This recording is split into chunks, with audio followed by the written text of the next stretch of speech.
বিসমিল্লাহির রহমানির রহিম। শুরু করছি পরম করুণাময় আল্লাহর নামে। প্রথমে বলছি, আমার নাম মোহাম্মদ জিয়াউল হক।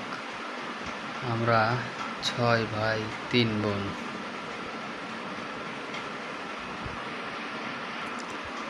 আমি সবার বড়। আমার বর্তমানে এক ছেলে এবং আমার ওয়াইফ মিলে ঢাকাতে একটা ফ্ল্যাট নিয়ে বসবাস করি। আপনাদের মাঝে আমি আমার জীবনে ঘটে যাওয়া একটি সত্য ঘটনা অবলম্বনে একটি ঘটনা শেয়ার করতে চাই। আমার সাথে যে ঘটনাটি ঘটেছে আজ থেকে প্রায় 10 বছর আগের ঘটনা। আমি একজন পেশায় ইলেকট্রনিক্স মিস্ত্রি এবং কারেন্টের কাজও করি। এখন আমার দোকানটা ছিল মাতুয়াইল, ঢাকার যাত্রাবাড়ি এলাকায়, মাতুয়াইল দক্ষিণ পাড়া লতিফিয়া কলেজের এখানে ইলেকট্রনিক্স দোকান আমি কাজ করতাম। সেই ঘটনা অবলম্বনে এখানে এক বাড়িওয়ালা, তার বাড়ি আছে, বাড়ির নাম হলো মতিমহল। তারা ছেলে এবং মার ভিতরে দ্বন্দ্ব, জায়গা জমির বিরোধের কারণে এখানে তার ছেলে এখানে সম্ভবত তার শ্বশুরবাড়ি কুমিল্লাতে বউ,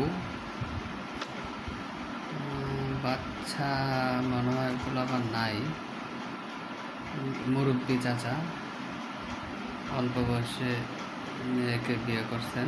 করার পরে কুমিল্লা ধলেশ্বর নামের এক গ্রামে উনি একটি ঘর উঠাইছেন। সে ঘরে ঢাকার যত ফার্নিচার ছিল সব নিয়ে এই বাসায় নিয়ে উঠেছে।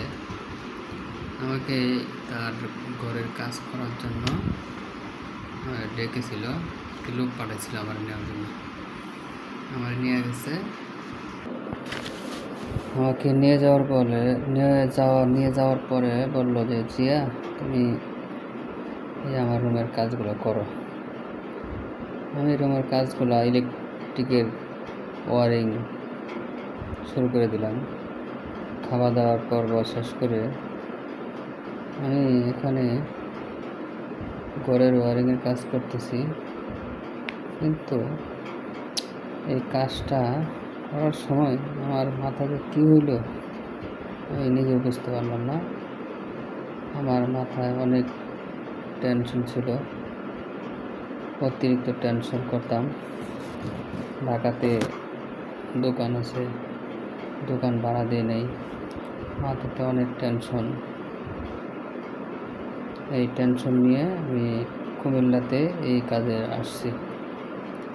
এই কাজ করার সময় আমি এক কাজ বারবার করতেছি।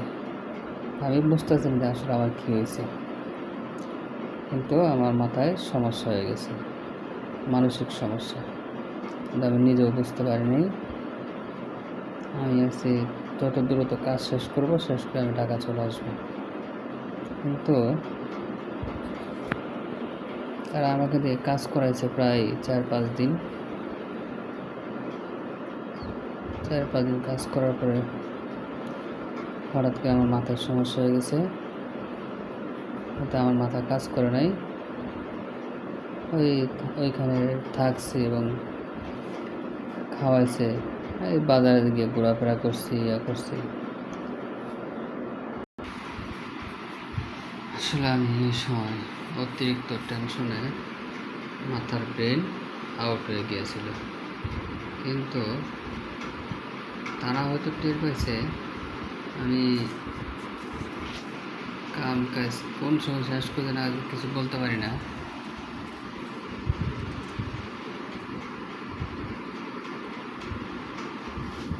পরে আমি তাদের এলাকায় কুমিল্লার দলেশ্বর এলাকায় বাজার আছে, গ্রামের বাজারে অনেক ধরনের গরুর দুধ দিয়ে চা বিক্রি করে বা চার দোকান। ওই সময় আমি সিগারেট খেতাম, গুলিপ সিগারেট। ওইখানে বাড়িওয়ালা বলতো, কিরে চিয়া, তুই জীবনে যা ইনকাম করছিস তো সিগারেট খেয়ে শেষ করে ফেলেছিস রে। উনি কিন্তু অনেক টাকার মালিক, কোটি টাকার উপরে মালিক। উনি কী খায় জানেন? উনি খায় আকিস বিড়ি। উনি আমাকে বলতেছে, কিরে জিয়া, তুই যা ইনকাম করস সব তো সিগারেট খেয়ে শেষ করস। আমি দেখতাম উনি আকিস বিড়ি খাইতো।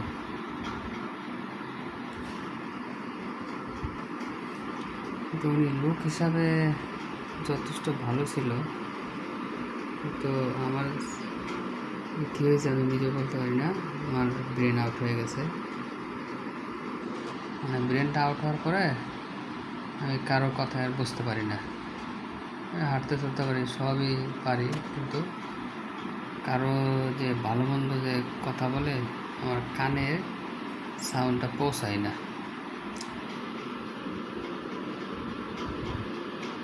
পরে আমি বললাম যে আমি একটু বাজারে যাব, কিছু বললো না, ঠিক আছে। বাজারে গেলাম, চার দোকানে বসলাম, চা চাইতেছে। দোকানদার আমার মুখের দিকে তাকায় রয়েছে,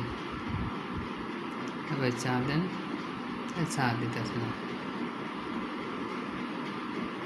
পরে দোকানদার অনেক, ঢাকা এরিয়াতে অনেক খারাপ গালিগালাজ করলাম, অথচ কেউ কিছু বলতেছে না। মানে আমার মাথা নষ্ট, আমি কি বলি না বলি তারা কানে দিতেছে না।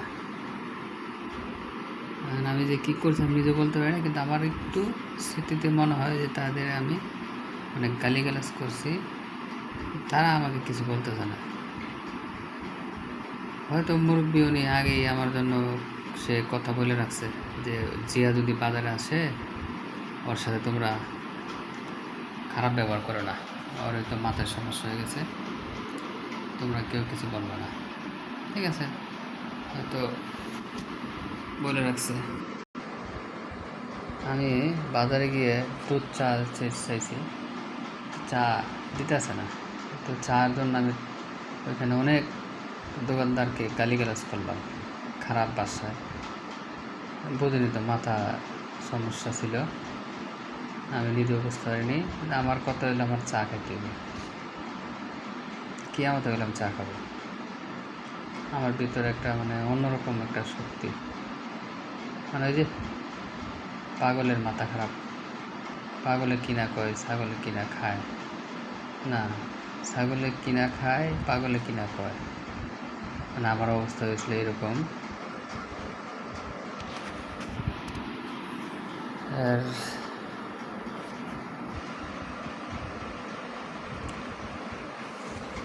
ভিডিও অনেক লম্বা হয়ে যাচ্ছে, কিন্তু এর পরবর্তী অংশ পরের ভিডিওতে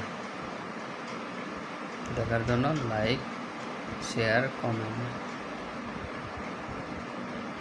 করবেন।